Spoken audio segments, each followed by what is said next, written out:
네, 높은 곳에서 일하다 떨어져 숨지는 노동자들이 갈수록 늘고 있습니다. 재해로 숨진 노동자들 가운데 추락이 사망 원인 1위를 기록할 정도입니다. 노동자들과 그 가족들은 늘 가슴 졸일 수밖에 없겠죠. 제대로 된 안전대책을 요구하는 목소리가 커지고 있습니다. 시청자들의 취재 요청이나 제보를 직접 확인하는 뉴스미션, 오늘은 서효정 기자입니다.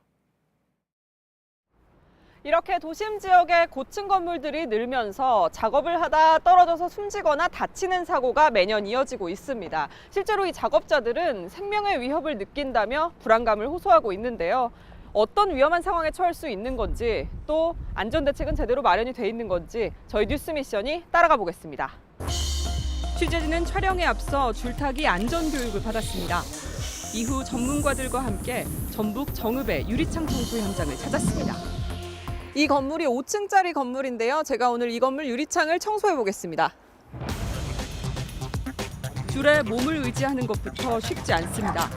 이게 왜 이렇게 중심을 잡고 한 층을 올라가는 데만 15분이 걸렸습니다. 조금 쉬었다 갈까요? 잠깐만요. 이거 지금 몇 층 정도 됐어요? 제가 지금 건물 3층 높이 정도 올라와 있는데요. 이 로프 하나가 제 몸무게를 이렇게 오롯이 지탱을 하고 있습니다. 3층인데도 상당히 높이감이 느껴지고 또 밑을 내려다보기가 좀 무서울 정도입니다. 저는 2층을 청소하러 다시 내려가 보겠습니다. 취재진 몸엔 로프가 끊어지더라도 추락하지 않게 막아주는 생명줄이란 안전장치가 있습니다. 하지만 많은 현장에선 이런 생명줄이 없이 일을 합니다. 바람이 세게 불면 사고가 나기 쉽습니다. 저희도 또 마찬가지로 항상 로프를 타게 되면 그때부터 긴장을 계속하고 있습니다. 바닥에 두 발이 닿기 전까지는 긴장을 하면서.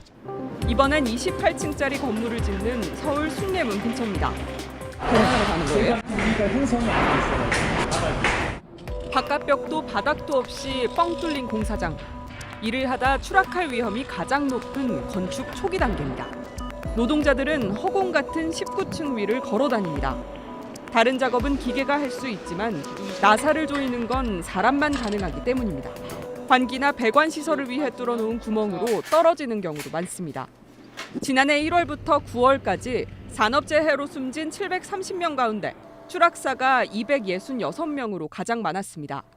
서울시와 일부 건설사들은 안타까운 피해를 막기 위해 추락 체험 교육까지 시작했습니다.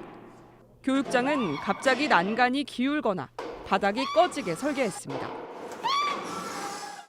가상현실 장비도 도입하고 있습니다.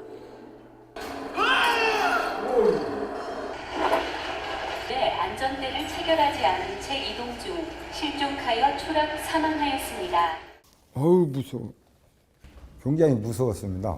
무섭고 안전의 용품에 대해서는 신경을 저희가 많이 써야 될 것 같다는 생각. 하지만 취재진이 찾아간 건설 현장에선 여전히 그물망 같은 안전장치 없이 작업하는 곳이 많았습니다.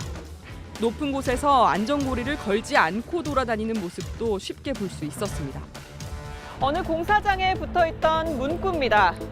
당신이 다치면서까지 해야 할 중요한 일은 없다. 안전장치만 갖추면 이 사고는 충분히 막을 수 있습니다. 비용을 아끼려다 사람을 잃어버리는 일은 이제 멈춰야 합니다. 부르면 달려갑니다. 뉴스미션 서효정입니다.